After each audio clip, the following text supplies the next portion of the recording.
کا نہانے کا سنت طریقہ، ناپاکی کا جو غسل ہوتا ہے، جنابت کا غسل، میاں بیوی صحبت کرتے ہیں اس کے بعد جو غسل کیا جاتا ہے، یا عورت جب حیض یا نفاس سے پاک ہوتی ہے، ماہواری سے، یا بچہ پیدا ہونے کے بعد جو عورت پاک ہوتی ہے، اس کا جو غسل ہے، اس کا سنت طریقہ، صحیح طریقہ کیا ہے، مکمل تفصیل لے آؤں گا، ایک ایک جز آپ کے سامنے رکھ دوں گا انشاءاللہ۔ یہ مسئلہ بالکل آپ کا حل ہو جائے گا اچھی طرح سے۔ سب سے پہلے آپ جو ہے غسل کرنے سے پہلے استنجا کر لیجئے گا۔ جیسا کہ اگر آپ دیکھنا چاہیں تو ابو داؤد شریف میں جلد نمبر 1 صفحہ نمبر 32 پہ، اور فتاوی ہندیہ میں جلد نمبر 1 صفحہ نمبر 14 پہ، فتاوی شامی جلد نمبر 1 صفحہ نمبر 284 کھول کر دیکھیے گا، یہ مسائل ملیں گے جو آپ کو بتا رہا ہوں ابھی۔ سب سے پہلے غسل کرنے سے پہلے جیسے ہی آپ غسل کرنے جائیں تو پیشاب کر لیجئے۔ اس کا بہت فائدہ ہے، میں بعد میں بتاؤں گا کیونکہ ایک لمبی بحث ہو جائے گی پھر۔ تو پیشاب کر لیجئے گا۔ پیشاب کرنے کے بعد کہاں پیشاب کریں گے؟ غسل خانے میں پیشاب مت کریے گا، استنجا خانہ، پیشاب خانہ جو ہے وہاں جا کر پیشاب کریے گا بیت الخلاء میں، غسل خانے میں پیشاب مت کریے گا، مکروہ ہے۔ یہ ایک پھر لمبی بات ہے، یہ اس کے بارے میں میری مستقل ویڈیو ہے، اس کو دیکھ لیجئے گا۔ تو غسل سے پہلے سب سے پہلے پیشاب کریے گا۔ اس کے بعد جب پیشاب کر کے آ جائیں گے تو آپ جو ہے پاکی کی نیت کریے گا۔ غسل کرنے کی نیت کیا ہے؟ نیت کے لیے کوئی ایسا نہیں ہے کہ آپ فلاں فلاں الفاظ ادا کریں، حدیث میں یہ آیا ہے اس طرح کہیں، ایسا کچھ نہیں ہے۔ دل میں صرف اتنا سوچیں گے میں پاکی حاصل کر رہی ہوں، کر رہا ہوں، بس یہی ہے آپ کی نیت، یہی ہے نیت۔ نیت اگر نہیں بھی کریں گے تب بھی آپ کا غسل ہو جائے گا، لیکن غسل کا ثواب جو ملتا تھا وہ نہیں ملے گا، اسی لیے نیت کر لیجئے گا، ٹھیک ہے؟ اب سمجھیے، نیت کرنے کے بعد آپ جو ہے بسم اللہ الرحمن الرحیم پڑھیے گا۔ اب ذرا میں اس میں تفصیل کر دوں۔ آج کل ایسا ہوتا ہے کہ غسل خانہ پیخانہ ایک ہی جگہ پہ ہے۔ اب اس میں ذرا سوچئے، اگر پیخانہ صاف ہے، بیت الخلاء بالکل صاف ہے، اس میں کوئی گندگی نہیں ہے، کوئی پیخانہ وغیرہ ابھی اوپر موجود نہیں ہے، بالکل صاف شفاف ہے، تو آپ بسم اللہ زبان سے بھی پڑھ سکتے ہیں، ٹھیک ہے؟ اگر وہاں گندگی ہے، پیخانہ موجود ہے، صاف نہیں کیا گیا ہے، اور غسل خانہ اسی کے سائیڈ میں ہے، سائیڈ میں مطلب ہے کہ بیچ میں کوئی دیوار وغیرہ نہیں ہے، بیچ میں کوئی پردہ وردہ نہیں ہے، بیچ میں کوئی آڑ نہیں ہے، کھلا ہوا ہے، دونوں ایک ہی جگہ پہ ہے، ایک ہی روم پہ دونوں ہے، اٹیچ باتھ روم جس کو کہتے ہیں، شاید یہی کہتے ہیں اس کو، بہرکیف جو بھی ہو۔ تو ایسی صورت میں اگر گندگی ہے تو بسم اللہ زبان سے مت پڑھیے گا، بس دل میں بسم اللہ الرحمن الرحیم دل میں پڑھ لیجیے گا، ٹھیک ہے؟ زبان ہلائے بغیر۔ اب اس کے بعد کیا کریے گا؟ دونوں ہاتھ گٹوں تک، گٹا کہتے ہیں یہ جو ہے وضو میں جہاں تک دھوتے ہیں، یہ جو ہڈی ہے یہاں تک، دونوں ہاتھ کو دھوئیے گا، ٹھیک ہے؟ کیسے دھوئیے گا؟ برتن پہ اگر پانی ہے تو آپ برتن سے پانی لے کر باہر کسی چھوٹے سے مطلب لوٹے پہ یا کسی برتن وغیرہ سے، بڑے برتن سے پانی نکال کر ہاتھ دھوئیے گا، اس بڑے اس پہ ہاتھ ڈال کر مت دھوئیے گا۔ اگر آپ کے ہاتھ پہ ناپاکی نہیں ہے، آپ وہاں دھو لیتے ہیں، تب بھی وہ پانی ناپاک نہیں ہوگا، اتنا یاد رکھیے گا۔ آپ ناپاک تھے، آپ نے کسی پانی کو چھو لیا تو آپ کے چھونے سے وہ پانی ناپاک نہیں ہوتا ہے، تو اسی لیے برتن پہ، بڑے برتن پہ اگر آپ کا ہاتھ گر جاتا ہے یا ہاتھ اس پہ ڈال دیتے ہیں، وہ پانی ناپاک نہیں ہوتا ہے، ٹھیک ہے؟ لیکن بہتر ہے کہ آپ شک و شبہ سے بچنے کے لیے کسی چھوٹے برتن سے پانی باہر لا کر پہلے اپنے ہاتھ کو یہاں تک دھوئیے گا، ٹھیک ہے؟ کیونکہ یہاں پر ہو سکتا ہے ہاتھ کہاں کیا ہے، نجاست لگی ہو، کیا ہوئی ہو، اس لیے اس کو پہلے دھو لیجیے گا۔ اب اس کے بعد اپنے شرمگاہ کو دھوئیے گا، اگلا شرمگاہ، پچھلا شرمگاہ اچھی طرح سے دھوئیے گا، ٹھیک ہے؟ چاہے اس پہ ناپاکی لگی ہو نہ لگی ہو، لگی ہے تو پھر دھونا تو ضروری ہے، اگر نہ لگی ہو تب بھی دھو لیجیے گا، ٹھیک ہے؟ مسئلہ ایک ایک کر کے حل کروں گا انشاءاللہ۔ اس کے بعد مکمل وضو کریے گا۔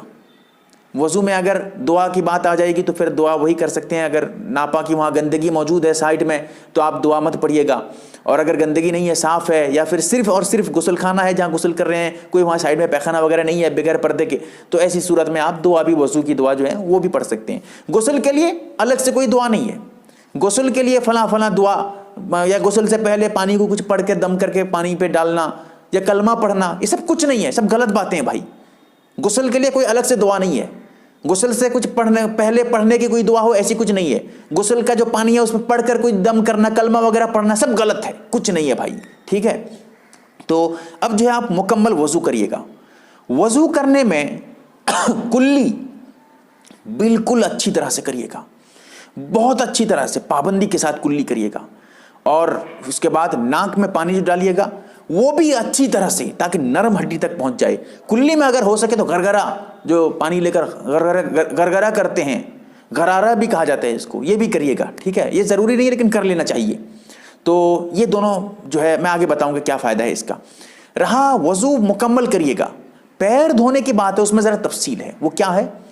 اگر جہاں آپ غسل کر رہے ہیں وہاں پانی جمع ہو رہا ہے تو اب پیر دھونے کی ضرورت نہیں ہے، پیر بعد میں دھوئیے گا. مکمل غسل کرنے کے بعد جب باہر نکلیں گے تو پیر دھو کر نکلیں گے.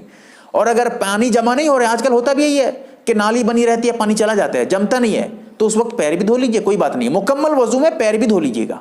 اور کب دھوئے گا نہیں دھوئے گا میں بتا چکا ہوں آپ کو. ٹھیک ہے، تو اب جو ہے اس کے بعد آپ پھر داہنے کندھے پہ 3 مرتبہ پانی لے کر کسی برتن وغیرہ سے آپ ڈالیے گا. ٹھیک ہے، پھر اس کے بعد بائیں کندھے پہ 3 مرتبہ پانی ڈالیے گا، پھر سر پہ 3 مرتبہ پانی ڈالیے گا. اس میں دوسرا طریقہ یہ بھی ہے، جو پانی ڈالیے گا سب سے پہلے سر پہ، پھر داہنے کندھے پہ، پھر بائیں کندھے پہ. یہ بھی کر سکتے ہیں، چاہے آپ یہاں سے شروع کریں پھر یہاں پھر سر، داہنے کندھا بائیں کندھا پھر سر، یہ بھی صحیح ہے.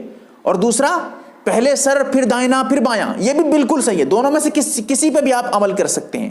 پھر اس کے بعد جسم کو اچھی طرح سے رگڑیے گا، صابن وغیرہ ہو تو لگا کر اچھی طرح سے صاف کریے گا. ایک ایک جگہ کو اب جسم کا رگڑیے گا، پانی پہنچائیے گا ہر ایک جگہ کو. پھر اس کے بعد جسم کو اچھی طرح سے پانی وغیرہ ڈال کر صاف کر لیجیے گا. تو اب سوچئے ذرا، ایک چیز یہاں پر اور آپ کو بتانا چاہتا ہوں جو نہایت اہم ہے. جو مطلب غسل خانے پہ پانی کا انتظام ایک رہتا ہے کہ اوپر شاید کہ ساور یا کیا کہتے ہیں اس کو پتہ نہیں، تو وہ جو ہے اوپر سے یہاں جو ہے موڑ دیتے ہیں، اوپر سے پانی گرنا شروع ہو جاتا ہے، کھڑے ہو کے اس پہ غسل کرتے ہیں. اس طرح بھی غسل کر سکتے ہیں، یہ بھی جائز ہے. اس میں اس طرح غسل کرنا کوئی حرام، کوئی گناہ نہیں ہے. ٹھیک ہے، لیکن اتنا یاد رہے غسل میں کم سے کم مطلب حد سے زیادہ پانی برباد کرنے کی کوشش مت کریے. جتنا پانی ضرورت ہے اتنا لیجئے، پھر اس کو بند کر دیجئے. ایسے ہی جسم پہ پانی جتنا ضرورت ہے اتنا ڈالیے. حد سے زیادہ پانی ڈال رہے ہیں 50 بالٹی پہ پانی نہا رہے ہیں، غسل کر رہے ہیں، یہ غلط طریقہ ہے. پانی برباد مت کریے گا ورنہ سخت گناہ ہوگا آپ کو. اور اس کے ساتھ ساتھ غسل کرتے وقت جو ہے قبلے کی طرف رخ مت کریے، قبلے کی طرف سامنا کر کے مت نہائیے، قبلے کی طرف پیچھا کر کے مت نہائیے. اس طرح نہائیں گے تو گناہ نہیں ملے گا، لیکن ہاں اگر آپ مکمل کپڑے اتار چکے ہیں پھر قبلے کی طرف رخ کر کے نہا رہے ہیں، قبلے کی طرف پیچھا کر کے نہا رہے ہیں، تو اب یہ آپ کے لیے مکروہ ہوگا، ایسا مت کریے گا. اس کے ساتھ ساتھ قبلے کی طرف ہر حالت میں جو ہے پیچھا یا سامنا نہ کریں. ٹھیک ہے، اور اس کے ساتھ ساتھ ایک چیز اور یہاں پر بھی یاد رکھیں کہ تنہائی میں غسل کریں، ایسی جگہ غسل کریں جہاں پر کوئی اور نہ ہو. اکیلے میں غسل خانے میں کھلے عام کھلی جگہ پہ غسل نہ کریں. کریں گے تو ستر چھپا کے غسل کر رہے ہیں تو کوئی گناہ نہیں ہے، لیکن پھر بھی احتیاط یہ ہے کہ آدمی جو ہے اکیلے میں غسل کرے. اس کے ساتھ یہ بھی یاد رکھیے گا کہ غسل کے جو فرائض ہیں ان کا ادا کرنا ضروری ہے. غسل کے فرائض کیا کیا ہیں؟ غسل کے فرائض ہیں 3. ایک ہے کلی کرنا، اسی لیے میں نے کہا تھا وضو میں اچھی طرح کلی کر لیجیے گا. اگر کلی آپ نہیں کریں گے آپ کو غسل نہیں ہوگا. تو جب کلی کرنا بھول جائیں گے تو بعد میں آ جائے تو پھر دوبارہ کلی کر لیجیے. غسل مکمل کرنے کی ضرورت نہیں، صرف کلی کر لیں گے آپ کا غسل ہو جائے گا. تو اسی طرح ناک میں پانی ڈالنا اچھی طرح سے، نرم ہڈی تک. ناک کے اندر کوئی گندگی ہو تو اس کو بھی صاف کر لیجیے، پھر پانی ڈالیے اچھی طرح سے. تو یہ 2 فرض ہیں، ایک ہے کلی، ایک ہے ناک میں پانی ڈالنا. تیسرا فرض پورے جسم پہ پانی بہانا، اور اس طرح بہانا کہ ایک بال برابر بھی کوئی خالی جگہ نہ رہے. جو ہے پیٹ پہ، پیٹھ پہ اور سرین پہ، سر پہ، اس کے علاوہ جو ہے مطلب جسم کے ہر ایک حصے پہ، انگلیوں کے اندر، پیر کی انگلیوں کے اندر، سب میں پانی اچھی طرح پہنچنا چاہیے. ایک ذرہ بھی کہیں سوکھا رہ جائے گا تو آپ کا غسل نہیں ہوگا، یہ یاد رکھیے گا. اس کے ساتھ ایک اور چیز ہے، کوشش یہ کریے مکمل کپڑا نہ اتاریں. کم سے کم جتنا ہو سکتا ہے آپ کے لیے. ایسا نہیں ہے کہ آپ پورا سب کپڑا پہن کے غسل کر رہے ہیں، یہ بھی نہیں میں کہہ رہا ہوں. میں یہ کہہ رہا ہوں مکمل ننگے مت ہوئیے، مکمل کپڑا مت اتاریے. ٹھیک ہے، اکیلے میں ہے تو ایک الگ مسئلہ ہے، میری مستقل ویڈیو ہے، سرچ کر کے دیکھ لیجئے ننگا غسل کرنا کیسا ہے، وہ ویڈیو میری ہی ہے، اس کو دیکھ سکتے ہیں آپ.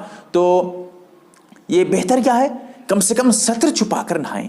ٹھیک ہے، کم سے کم اپنے جسم سے کوئی نہ کوئی کپڑا پہن کر نہایا کریں.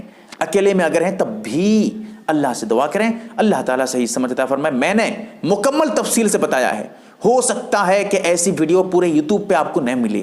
اور اس کے ساتھ ساتھ یہ بھی کہنا چاہوں گا، طریقہ میں نے تفصیلی بتایا ہے، آپ کی ذمہ داری ہے ایک ایک لوگوں تک، مسلمانوں تک یہ صحیح طریقہ پہنچے اور وہ جو ہے